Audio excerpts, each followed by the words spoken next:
I want you to take a moment to take your standing break. Hey, this is Dr. Matt. Remember to share and subscribe. Hi, I'm Dr. Matt Bradbury, family corrective chiropractor here in Georgetown, Ontario at One Life Family Chiropractic. And I'm actually going to teach you today about some ideas if you have numbness, tingling down into the hand, and what you can do for yourself to help yourself. So first of all, we have to understand a little bit more about the anatomy and some things that come into play throughout our day that may be aggravating and irritating those tissues and potentially making you worse, some of the factors involved. So consider your spine right here and all the nerves traveling from your brain and the extension of that called your spinal cord, the nerves coming out all the way down through here, your shoulder, down, arm, down to your hand. There's multiple different areas that things may be irritated, and I'm going to share with you what those may be today. But first of all, if you're sitting, I want you to take a moment to take your standing break. And if you're going to watch this video for the next few minutes, bring your phone up just like this and hang out just like this to make things easier and get yourself in a better position. And remember, many times I'll share with patients that, excuse me, if you're stuck like this for 35 hours a week, let's start practicing something different. And so first of all, my first encouragement is to get yourself a standing desk so you're not chronically stuck, flexed over. And these are some of the reasons why your body may not like it as much. If you're sitting flexed like this, you may be irritating the tissues even more. And if you're chronically practicing that and then you want to go do things like pick up your kids, do things you love, whatever sport you may enjoy, fitness, weightlifting, racket sports, skiing, snowboarding, it may be challenging because you're going from a sedentary position to all of a sudden you got to move a lot. So consider standing up more. If you haven't already got yourself a standing desk, please take a moment, invest in yourself, get yourself a standing desk. And as well, if you don't have a standing desk, every 20 to 30 minutes, make sure you are standing up. So some of the possible challenges. Number one, first of all, is start with standing more to help you out. And consider that nerves may be impinged to the neck. You may have thoracic outlet syndrome, carpal tunnel, all kinds of different areas may be irritated and compressed.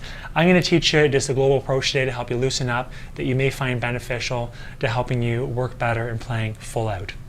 So consider that the nerves may be irritated through here, thoracic outlet as well. I mean, some of the tests for thoracic outlet, you bring both the hands up just like this, 90-90 at your elbow and your shoulder. And if you go for 3 minutes like this and you recreate that numbness, tingling, or discomfort, pain, you may have something called thoracic outlet, something to keep in mind. And also carpal tunnel. If you're repetitively doing motions through the wrist and you irritate this whole tunnel, then all the tissues may become irritated and inflamed. You may get numbness, tingling in 1, 2, 3, and half of 4. That may be carpal tunnel.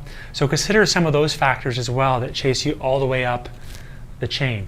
So keep in mind, as a family corrective chiropractor, I really want to know about how all these nerves communicate and whether you're shifted and stuck or not. And if the nerves are irritated, that may be a factor in this challenge too. So you'd want to make sure you clear out that factor as well to help you work and heal at your best.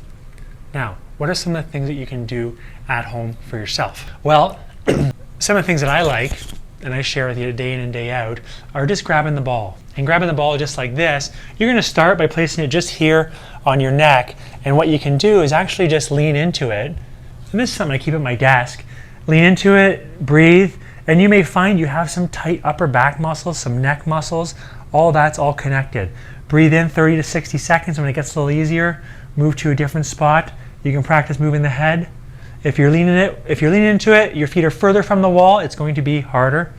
Look up to the left, down to the right knee if it's on your right side, and make 8 to 10 passes just like that. Now, to take it one step further, what you can do is actually get the arm involved, going through a range of motion. And what I do is I lean into it just like this, upper back trap, and I'll reach down, put my thumb down, and then I'll reach up just like this.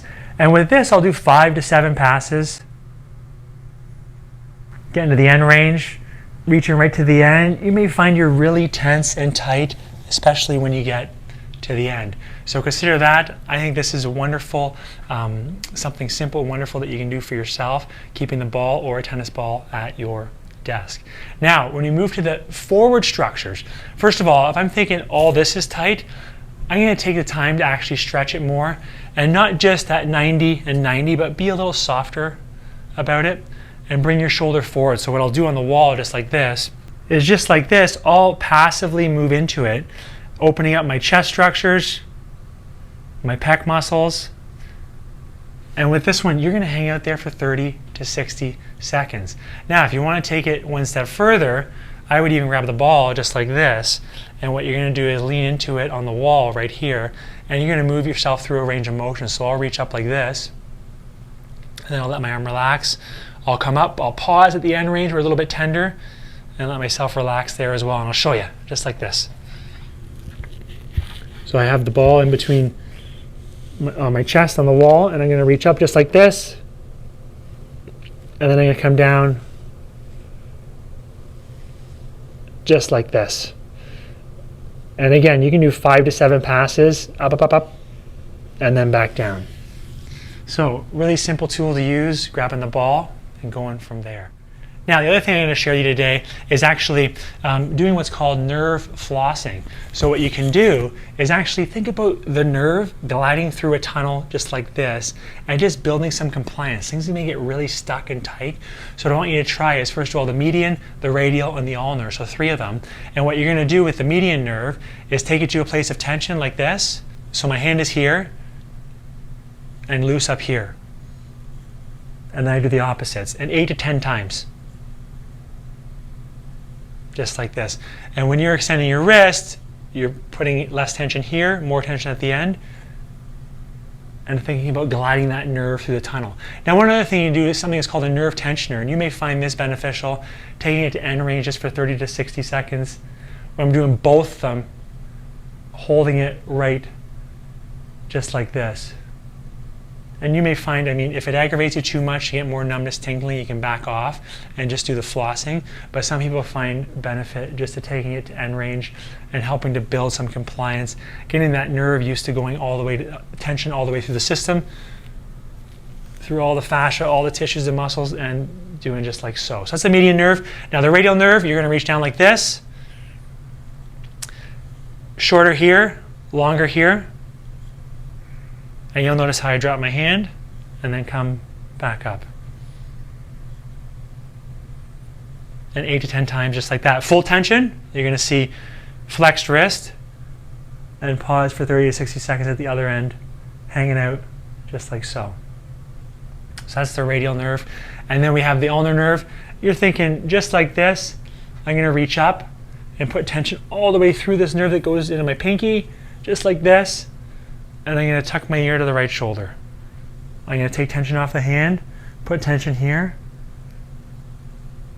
and now do the ulnar nerve flossing as well.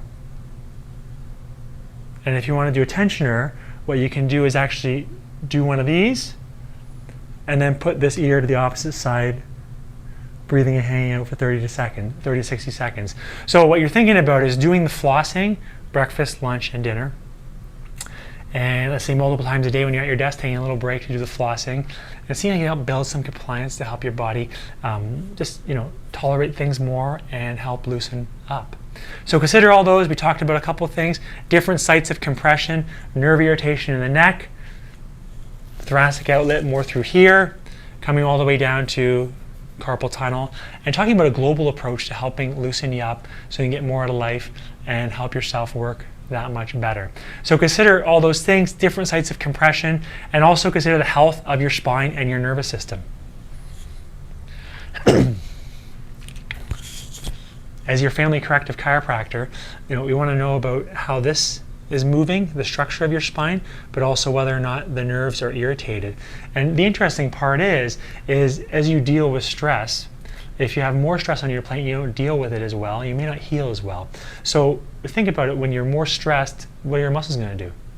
They're probably going to be more tense and protecting you when you're doing, whether you're looking at a grizzly bear or you're dealing with 100 emails in your inbox, text message alerts, and deadlines, your body still has to physiologically deal with stress. So one of the things that specific chiropractic care may have an impact on is helping you dial back that stress response.